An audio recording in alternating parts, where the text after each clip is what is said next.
This is a Foursevens Mini Mark II that has just been released. It's a little bit smaller than the old Mini that they had, and it's got a few new features that the old Mini didn't have. It's got a nice compact little package. It uses a rechargeable battery, where the old Mini was just a primary CR123. This will work on either a RCR123 or the CR123. And I guess the neat thing about this battery is that it will discharge higher current than a regular rechargeable CR123. So that's how they can achieve this 1020 lumens for 48 minutes. From what I understand, it'll do the 15-second burst of 1000 lumens and then drop down to 550 lumens after that. This is because it will just get too hot for running at those discharge rates. Here's what's inside the package. The light, obviously, the rechargeable battery. We've got a clip that will go on the top for attaching your keys to. Then you've got the clip for putting in your pocket, clip it onto your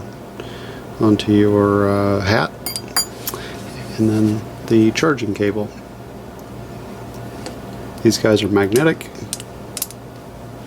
and you can attach them onto your battery, plug them into USB port, and charge it up.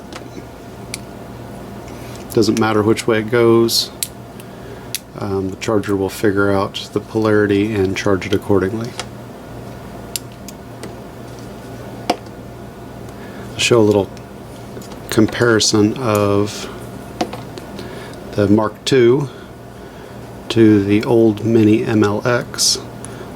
It's a little bit longer, as you can see on their website. It's about the same diameter. Different reflector. This has the orange peel reflector style, and this is a new total internal reflection optic. It's a TIR optic.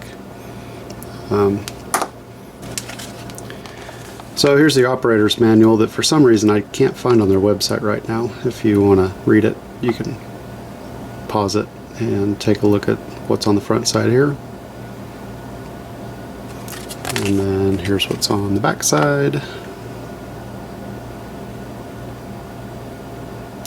Now, it's very easy to use. You just put the battery in and you twist it and turn it on. Now, what is kind of tricky is changing the configuration for how it functions.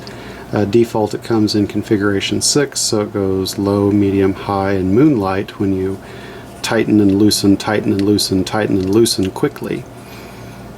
Personally, I want it in configuration 2, high and low, because I've been carrying a Paladin's, I don't know how you say it, light for probably 6 months now. It's a great light, and I love the low-high setting that can quickly be accessed with the switch on the back.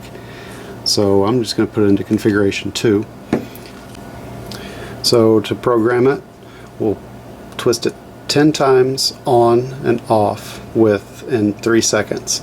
You have to go 1, 2, 3, 4, 5, 6, 7, 8, 9, 10. And you'll see it flash once. That's in configuration 1. Now quickly turn it off and turn it on very quickly. You'll see it flash twice. And that's going to be in configuration 2 that I want it. I'll turn it off. We'll leave it for 5 seconds. And once that's done, it should just go low and high when I turn it on. You turn it on, there's low. Turn it on, there's high. There's low, there's high. You have to do a pretty quick twist to go between the settings. It does remember that last setting that was used, so you turn it off for that long, turn it back on, it's going to be on high. You go quick twist, you go twist, twist, and you can get into that low setting. So that's how you go about programming it.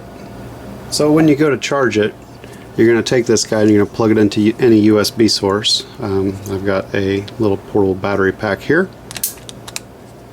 Oh, those guys snap together. We'll plug that in. We'll take this guy, snap him on there, and you can see, if you look from this angle, you can't see the light on. You have to look down the end of it, and you can see that it's turned red and it's charging. So that's the trick. I was looking at the side of it at first when I put the battery onto it, and it didn't look like it was doing anything, but it definitely is if you look down at the end of it. So that'll go ahead and charge. And I asked on Facebook if a intelligent charger will charge it as fast as like it'll charge an iPad at a 2 amp rate as opposed to a 500 milliamp or 1 amp rate. And I didn't get an answer on that, so maybe David can chime in.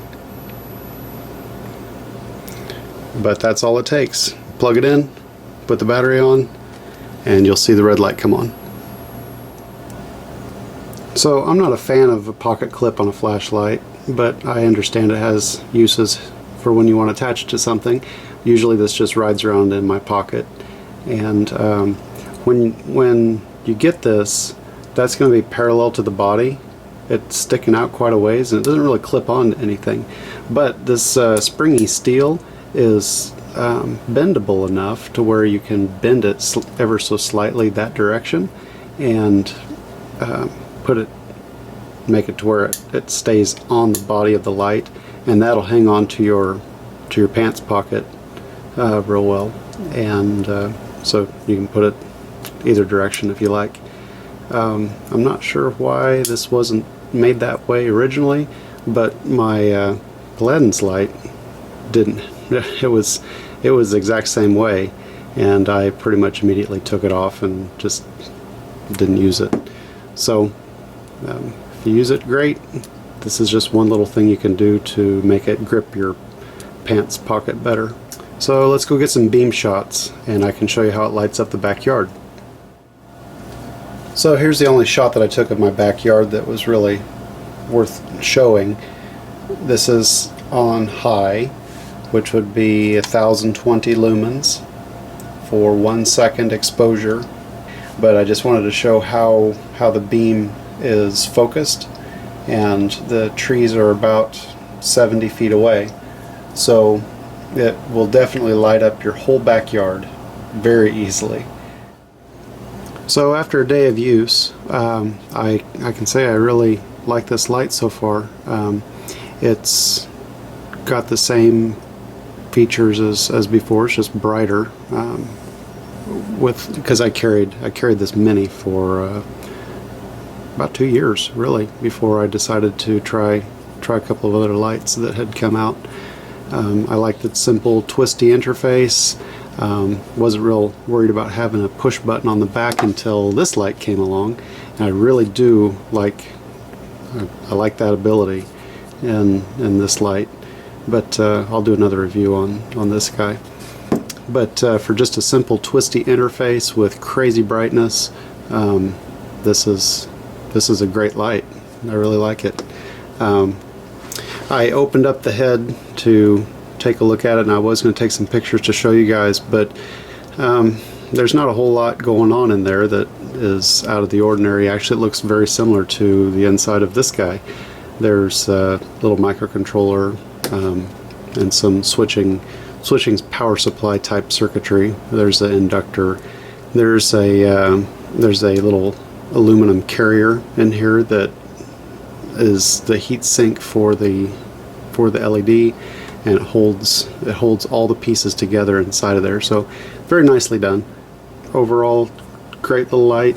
I really like their products, and it's a great light for being able to actuate one hand.